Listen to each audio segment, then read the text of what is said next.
The sun setting outside, but the temperature certainly starting to rise inside the O2 Arena. Welcome to the build-up of the second and final round of the 2025 GCL Super Cup final.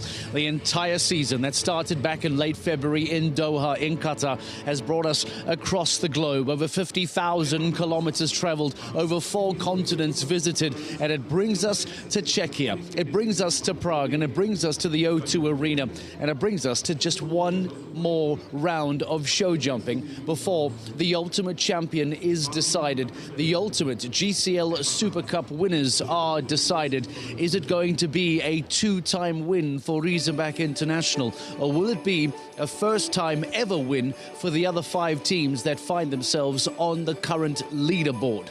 Let's show you the results of GCL Super Final, or the GCL Super Cup Final, I beg your pardon. This is how it stands now going into today's second round. Of all the surprises, it's the Rome Gladiators, powered by Cavalleria Toscana, who lead by just a single rail over the Basel Cosmopolitans. The Prague Lions, the home team, powered by the Czech Equestrian team, are a further rail behind. They're level on points with Razorback International, powered by Horst Jim. Clears for Christian Kuckuck, clears for Max Weishout. Was erased, I'm afraid, by 3 uncharacteristic faults from Philipp Weishout. They find themselves now on 12, 1 rail ahead of New York Empire, powered by Lugano, and Falkenswart United. A real shock. You talk about uncharacteristic. There were 8 penalties for Markus Eining, 8 penalties for Hans-Dieter Dreyer, and 4 penalties for Gilles Thomas on Hermitage Cologne. The 2025 GCL champions will be first to go in the second round, and it is very difficult to imagine even a podium at best from that position. Even if all 3 men jump clear, you would imagine that 20 penalties will still not see them finish on the podium, I'm afraid. So maybe the long wait for a GCL Super Cup title continues for Falkenswart United. Let's get some course reaction. The course walk, as you can see over my shoulder, officially underway. All the riders are busy with their course walk. I believe that Dan Strange has spoken to one of the Razorback International riders, Christian Kuckuck. Will give us his thoughts in a few moments' time. That was Judy Mansour from Rome Gladiators talking to Uliano Vezzani, the course designer. The big question now is, what has he put together for that second round? Well, let's get the thoughts then of Christian Kuckuck. Yeah, thanks, Mark. We're in the arena, and just before he scooted off to get ready, I've grabbed Christian Kuckuck. Christian, you're always such a master at analysing these courses. How do you analyse what Uliano's set for round 2 of the GCL Super Cup? Thank you. I wish I would. I think if I compare it a bit to yesterday, it's definitely a bit softer than last night's second round. But it's still, I think we're going to have a few changes. This class is not over. We have quite a fair start, I would say, but then after number 4, 5, 6, 7 is already a very tricky line with short distances. Then we have the triple, which was actually a problem in the first round, and now it's the other way around with 2 verticals, but with a plank out, which never really helps, honestly. Then we have quite a tough line outside, away from the in-gate, a really big oxer, a double again. It's 4 stride. I don't think anybody will change that, so it's the same for everyone, which is a little bit more helpful. And then we have an option, actually, if you go inside or you go outside. Going inside, actually, I think saves you a lot of time, but puts you a little bit under pressure for the last fence, because it's a half distance. Very open 6 or short 7. Normally you would always go on 6, but if you go inside, they might run away a little bit, so you have to be aware of that. You and Philip were just talking a few moments ago. What was the conversation? Yeah, we were just talking about deadlines a little bit. You know, we have sometimes other ideas, or my plan does not mean it's the best for him. And we were just comparing that, and maybe if the other one has an advice for the other one, but we're pretty much on the same line. Do you think this will suit Checker? Well, I honestly, on the right day, I don't think there's anything not suiting Checker. That's a very fair point. Christian, to you and to Riesenbeck International, good luck for the second round. Thank you so much. Mark, back over to you in the studio from a confident Christian Kuckuck. A smile on the face of Christian Kuckuck, despite a few penalties for Philipp Weishout. He still looks in very high spirits. Riesenbeck International now on 12 penalties. They will be fourth to go later on tonight. Rome Gladiators lead just ahead of the Basel Cosmopolitans. And one of the most animated characters you will ever find in the world of show jumping now comes to the studio to join us. Keeping a very close eye on the Basel Cosmopolitans was the wonderful Angelica Augustin Zanotelli. Do you have any idea how out of control you sometimes look in the kiss and cry? It makes for beautiful TV, by the way. Are you aware of how your body reacts? Is it uncontrollable to you when you're in the kiss and cry? Because it's fantastic to see.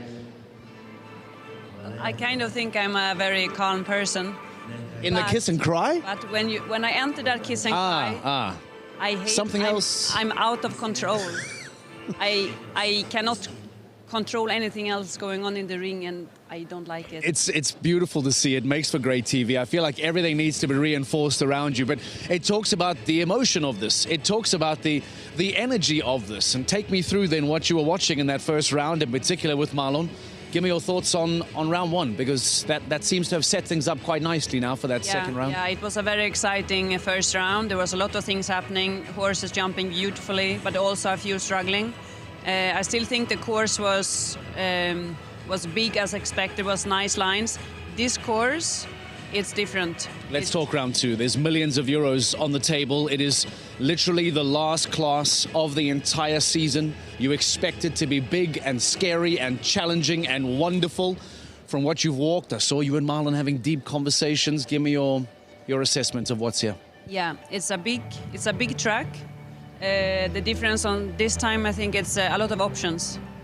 Also where the time is an extra factor, because if you're on equal penalties, of course the time matters. So the riders will take a little bit more about the time. They will go a little bit quicker. There is options to go inside turns. On two places there is an inside turn to take. There is another two places at least where you can leave a straight out. But at the same time the jumps are very delicate. So it's a few options in this course, and it's yeah, I think it's a question how much do you want to play safe or not. And that's I love how you've taken the conversation there, because choices is actually what makes this so interesting, isn't it? Because if it's quite straight up and down, we almost know what to expect. But having you say that excites me already, because you're right. Now in the split-second decision, these riders are going to have to think, is that a long 4 or a short 5? Is there a team direction to go inside, to go outside? Maybe the team call is to go inside and a fence falls, and then all of a sudden things change. So talk to people who aren't quite aware of just how much on-the-fly decision-making needs to happen, because you can plan all you want. If fences fall, how on their toes do these riders need to be, Angelica, to be able to split decision thinking like that? In a small arena like this, the jumps comes really fast. So each stride matters. You plan your whole course, what strides you're going to do everywhere, but sometimes something happened that you didn't expect, and you need to take a really quick new decision, which plays a role for the whole rest of the course. So it's those small decisions you're making in the course makes a huge difference. And also where I said inside turn, outside turn, of course when you decide to be a little bit quicker, you take an extra risk. When you do an inside turn, you're not maybe as straight on a jump that you are if you go around, which adds an extra risk. So every time you decide, there's this fine line. How much risk do I want to take? How much can I push without keeping the fence up, but shaving time off the clock? And that's what, especially as we get further down the start list, is going to become more and more interesting. And the fact that Basel Cosmopolitans will be second last to go, they would have watched, I beg your pardon, Falkenswaard, New York Empire, Riesenbeck and Prague all make some of those decisions that hopefully will inform them later on. Before I let you go, how much of a surprise has Rodrigo been here this weekend? Because it was a late call-up. This is maybe not the place you don't want to have time to prepare, but talk about just fitting in and looking so comfortable. What has the team been saying and thinking about Rodrigo Almeida? Yeah, it has been amazing to have Rodrigo on the team. Also the way he goes in every single round, he's fighting for it. He came, of course, from last week with good results, but I think it's amazing. He's an amazing team player. He's amazing to have in the team, strong jockey. We are all really happy to have him with us this week. Well, I wish you all the best for the upcoming second round. Basel Cosmopolitans giving us some wonderful perspective. Angelica Augustin Zanotelli, who will be watching with all of her heart in that kiss and cry as Marlon Modolo Zanotelli comes out later on. They will be the second last team to go. Let's take you through the start list then and show you how these teams are going to line up as that second round gets underway shortly, with the surprise package of Falkenswaard United going first. They will be the first team out the gate later on tonight. New York Empire will follow shortly after, powered by Lugano. Prague Lions, powered by the Czech equestrian team, third. Expect the roof on the O2 Arena to blow off when the Prague Lions come out later on tonight. Razorback International, powered by Hostjum, will be fourth. Basel Cosmopolitans, fifth. And the final team out the gate, the Rome Gladiators, powered by Cavalleria Toscana, in pole position, the team that leads on 4 penalties. Are we looking at a potential fairy tale story for the Rome Gladiators later on tonight? Let's get some thoughts from some of the youngsters that have been competing in the Global Champions League Super Cup this week. The thoughts of Anastasia Nielsen and still the teenage Jali Kas, as Dan Strange gets the thoughts of these young, incredible riders. Thanks, Mark. I'm in the arena with 2 of the youngest stars in the GCL, Jali Kas and Anastasia Nielsen. Jali, I'll just start with you. Dream start for Rome Gladiators. How did you see round 1? Yeah, it was amazing. It was unbelievable. Both riders, they jumped amazingly around, and Manuela did his best. I hope we will push until the end, and let's see how it goes.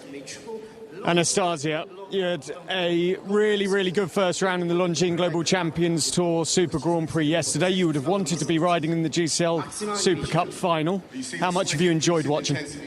I loved it. You can learn so much from these amazing riders. I mean, they made it so far, and the course was built really well, so I just loved watching it, and watching every rider ride different horses around the same course. You can learn so much. What's your experience been like this week in the GC Prague playoffs? Because it must have been a bit of a pinch yourself moment how everything's panned out this season. Definitely, it was never planned to come here. Of course, this was a dream of mine for a very long time, but I didn't think I was gonna ride this year already. And my horses tried really hard. They've jumped really well all week, and it was just so enjoyable to ride in here. The atmosphere, the crowd is amazing. It's just been a dream, and I hope we can be back in 2 years. I'm absolutely sure you will. Jali, thank you, Anastasia. I'm just going to finish with you, Jali. You've walked the course briefly. What do you think of it for round 2? Yeah, I think it's a totally new game right now. Many teams are pretty close, and this course seems really delicate, very difficult, tricky distances, and I hope the riders will manage well. Jali, Anastasia, I've no doubt we'll be seeing you both in future GCL Super Cups, jumping in your own right. For now, to Jali and Rome Gladiators, though, the best of luck. Mark, back over to you. What careers these 2 young riders have ahead of them. Jali Kas and Anastasia Nielsen, speaking to Dan Strange, getting their thoughts and perspective on this incredible week, this incredible competition of the GCL Super Cup. And we are now on the doorstep of the final, the second and final round of the entire season of 2025. And we are moments away from finding out then how it is going to end come the end of the night. Rome Gladiators in pole position. Behind them, Basel Cosmopolitans and Prague Lions, while Falkenswaard United will be in a few moments' time the first team out the gate to kickstart the second and final round. Make sure you stay with us here and watch every single moment live from the O2 Arena in Prague as the second round of the GCL Super Cup final is next.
The next hour will be simply thrilling, ladies and gentlemen, as we decide who wins the 2025 GC Prague Playoffs Super Cup final. The big guns are yet to fire. We've got two dark horses that are at the head of affairs. Rome Gladiators, the best team of round one, lead by 4 penalties. Ahead of the brand new team, Basel Cosmopolitans. This year they are second. And the champions here 2 years ago, they are third with a disappointing third round in the first round. For the Weishaupt, that's Riesenbeck International, powered by Horse Gym. They are third on 12 penalties. The top 6 teams covered by 16 penalties. 8 penalties covers the podium, places 1 through to 3. But, well, what an afternoon lies ahead of us. €6.5 million to be decided. The face of that, huge amount of prize money in the next hour or so. My name is Ed Holloway. Great to be here. It's wonderful. James Fisher alongside me. Ilan Vetsani has built a powerful, beefed-up test for the second round. It looks very, very impressive. These are teams that assemble for the second round. All 6, of course, return. They carry through their faults from the first round into this decisive round 2. And in the event of equality of faults, the aggregate time of the 3 combinations will decide who gets ahead of the same penalty score. We take you back through highlights of round 1. James alongside me. James, a really exciting first round. And again, the twists and tails have been unrelenting.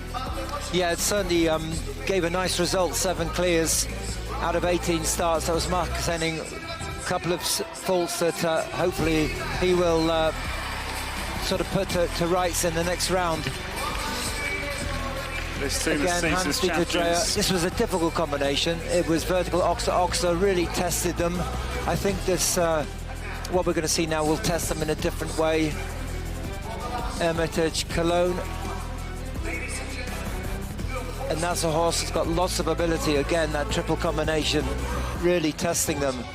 This team won the quarterfinals and they had a tough season, but boy, they've had an outstanding first round in this Super Cup final. 1 down for Emanuele Gaudiano. It was a great start. Then Yuri Mansour, Peter Fredriksson, both with outstanding clears for the lead after the first round. The home team, 4th last year. And again, they would have 2 down for their first rider. A great clear from Peter de Vos. That's Peter celebrating. Thibaut Spears had a good round, just a plank down near the gate was the 1 down. This fence, they impressed Kay, but they're in touch. Now this team, they've never podiumed, they've never won, and New York Empire, they're not out of it, but they lie on 16 penalties, they're 12 back of leading total. I think their chances of winning have basically evaporated this afternoon.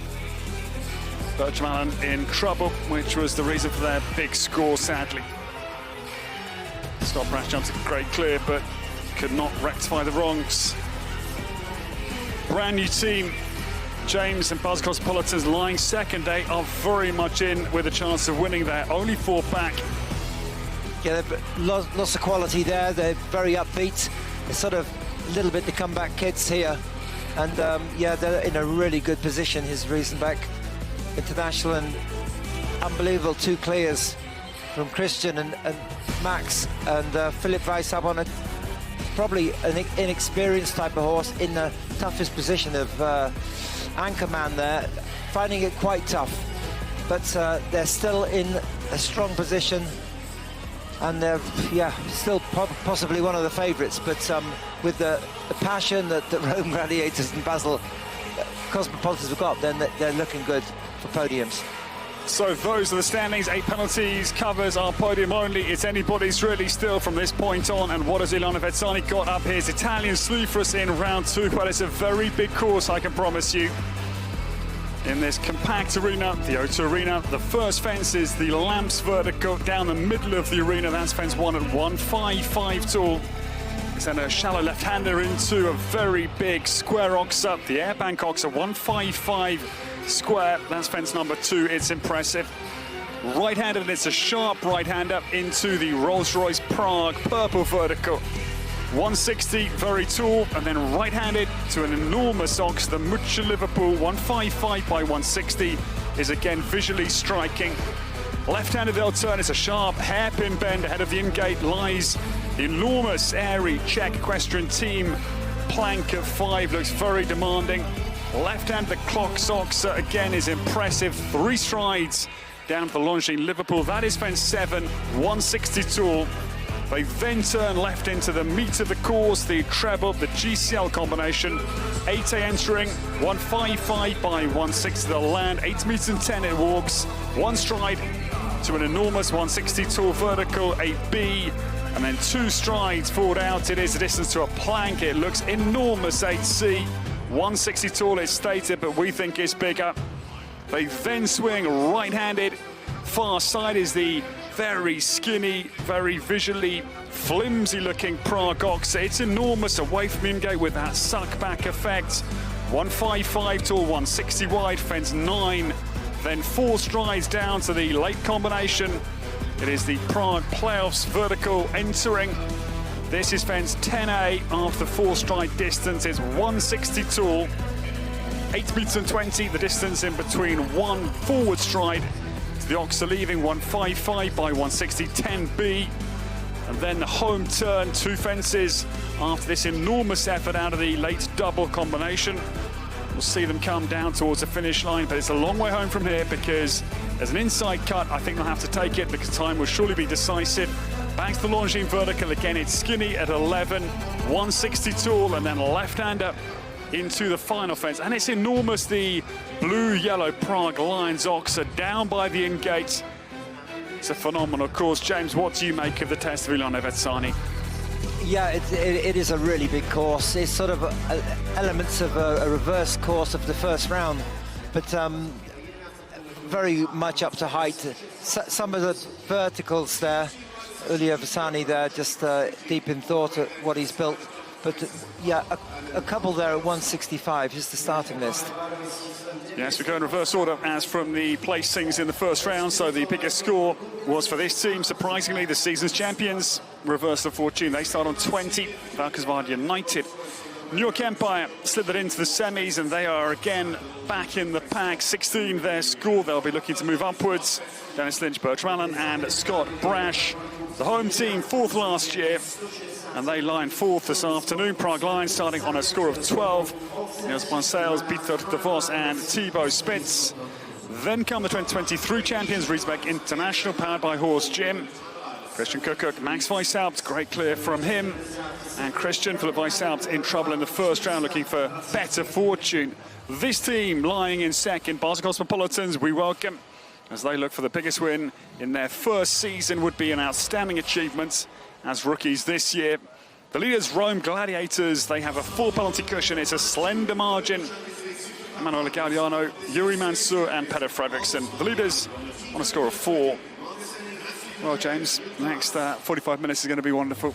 Yeah, I was just looking at it. You've got the Basel Cosmopolitans and Rome Gladiators in 5th and 6th. The other teams will want them to slip up because if they don't, there's too much of a margin. New York Empire have made it hard work, really, the last few days, and they're very realistic, down-to-earth guys. But they know they got their work cut out, and they're going to keep chipping away, hoping that the others will make mistakes. So, yeah, they got to pull out really triple clear, really, in this round, and just hope that the others feel the pressure and the nerves, and yeah, there's some sort of element of hope there. I mean, bearing in mind the top 3, 12 to 4 penalties, James, it's an 8 penalty cushion, but This course could be so demanding, bearing in mind these horses jumping again. But I think, I mean, it's a slender chance, but 12, if you could finish on a 12, could be enough for a win. What do you think to that? Well, that's right. It is. You know, we always say it's big, and it is, but to do it twice, you start getting mistakes, and there's also the margin of time coming into it.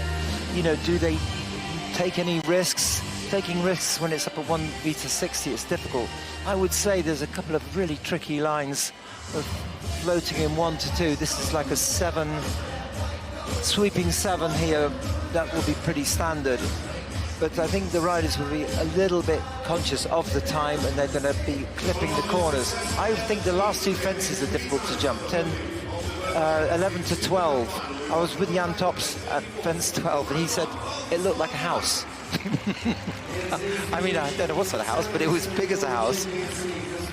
It's a packed house, ladies and gentlemen. It's the biggest afternoon in world show jumping. Welcome to the second round of the GC Prague Playoffs for the GCL Super Cup final. This is the last act of what's been an outstanding week here in the Czech capital. The surprises have been abundant. And what does this final act have in terms of surprises for us in store? We can't wait to find out. There we go in reverse order, and Valkenswaard United, they were the season's champions this year. The idea behind the Prague Playoffs is that if you've had a tough season, you could recoup your losses in this one weekend. It's been the other way round for Valkenswaard so far. They had an outstanding season, but it's been a tough GC Prague Playoffs for them today. Could they save their best for last and try and salvage some pride, if nothing else, potentially? Marcus Enning, we welcome. An unusual couple down for Marcus in the first round. Kulo 42 will set us into action. The second round of the GCL Super Cup final is live and kicking. It was a super smooth first half of the round for Kulo. Imperceptible what was the reason for the 2 down to my eye. I think yours, James, probably too. Let's have a look at this course of Ilana Vetsani. Yeah, he's given a very nice start to this course, 7 and 7. That gets into a nice rhythm. A little bit long 6, you see Marcus moving up on that turn. 3 strides there. Now a little bit of a break between 7 and 8. The first of 2 sort of gaps in this course. Oxa vertical, vertical this time. This is 165 coming out. Oh, and this is a risk coming inside to this very boxy looking Prague style, and that's what can happen when you do something like that. They were looking at that in the course walk, and it did not look attractive. From Marcus Enning, wasn't it? But it's a very flimsy box, so that is. It's a difficult line. It's 6, slightly awkward to see, but no problem. But that was the only reason he had it down. He took a chance, and the others will be wondering, is it worth the risk to come inside there? Yeah, a little rueful shake of the head from Marcus Enning, as if so that was not intended. Valkenswaard United's backs firmly against the wall. He knew that he had to do something quick. If they're going to catch up any ground on those scores that are ahead of them, they need, of course, those ahead to have trouble and be slower than them. That was Marcus Enning's clear policy, but didn't quite work out. Good round from Kulo 42, an improved round, but it's 4 opening score for Valkenswaard United, these season's champions. Yeah, he did it, just didn't get it quite right. He was a little bit tight to it. Went to the right just to make a bit of space. That's why Marcus just shook his head. It was a good turn, but not quite right. Difficult to get it right when you're looking into the collecting ring like that. The in-gate, there's other stuff going on. It's a real risk. Well, a salt in the wound for Marcus Enning, because Valkenswaard United still their search for the first GCL Super Cup final win for them must go on into next year. They've won everything in the GCL in terms of seasons championships, with 3 seasons victories, including this year, but still this Super Cup elusive. Antis Drake gets away. Elysium, this Rolls-Royce grey, cruises down to the big Mucha Liverpool. And it's off to a very strong start. Yeah, you can hear this slightly different style for this horse. You can really hear the hooves pounding the floor. Clear up to fence 8. Triple combination. Oxa, vertical, vertical. 165, that's gone. Decided to go round. It's still a difficult fence even when you go round. Dieter Dreher down to the enormous Prague playoffs combination late on in the course, with the error entering the GCL treble 8 Aviox back bar. And with the last two fences that go outside to the Longines skinny to make certain. Really worked at that last fence as well, just to make sure he held it on the floor. Didn't worry about the clock. Once he'd had that mistake, he just did not want to have another one. Well, Hans-Dieter Dreher has been on the Longines Global Champions Tour for many moons. He won his first Grand Prix in Chantilly back in 2012. And superb news yesterday that Patrick Ayoun, the president of Longines, and Jan Tops revealed to the public that the association between Longines and the Global Champions Tour will go on another 7 years. James, up in 2032 now. That's the wonderful news from yesterday. So this partnership will continue ever strengthening. It's a beautiful partnership. It's been fantastic to have Longines alongside, and it's such a quality tour to be associated with. Really great news. So Valken and Smart United's afternoon, I'm afraid, darkening further with one down apiece for Marcus Henning and Hans-Dieter Dreher. Now their young maestro, the season champion, and world number 5 to anchor. Valkenswaard United ship this afternoon. Hermitage Cologne, we welcome, had one down with Gilles in the first round. This pair that won the Longines Global Champions Tour Grand Prix in Paris this year. And also along with Colista Dien that guided Gilles to the season's championship to become the youngest ever winner of the Longines Global Champions Tour season championship. We're starting to get a feel of this competition. The fact that it's got a very nice start with these 2 7-stride lines gets them into a good mood. I would say the first part of the course is very fair. It gets tough where the triple combination comes, and that little line to the last. And James, how many clears are you anticipating? What's your sort of feeling at the moment? We were thinking perhaps not quite as many as 7 from the first round, but this gives you an idea already. They're handling it good. This triple combination is difficult, and it's tall coming out, and he's coming inside as well. And same as Marcus Henning. He's got a good stride though. That's the way to do it. He went deeper into the corner. Little reassurance by Gilles, just on the tap on the neck. Coming inside, you've got to get straight so you don't touch the middle part of that combination. Gilles Thomas had a tough week by his exacting very high standards, but that is a really strong round. It's the first clear in round 2 of the GCL Super Cup final. The genius finally comes good after a wonderful season. Yeah, that's what we expect from Hermitage Cologne. He's just absolutely consistent all year. One of the best ever to watch. Look at the technique, and just trying really hard out of that Prague playoff double. This is the last fence. Oh, really reaching for the sky. And yeah, you get the feeling that because it's a nice start to this course, the first half is quite comfortable. I think we may see the similar amount of clears, six or 7. We go down now to the kiss and cry. Marek, you're Gilles Thomas's uncle. You must be a very proud uncle at the moment. Finally, the clear for Gilles Thomas that he has been searching for, but perhaps a little too late, as Valkenswaard United now finish on 28 penalties. New York Empire next in the ring. Dennis Lynch, Bertram Allen, and Scott Brash. If you want to watch the final round of the 2025 season here at the GC Playoffs, sign up for that GCTV Live Pass and come and see who is going to be crowned a GCL Super Cup final winner.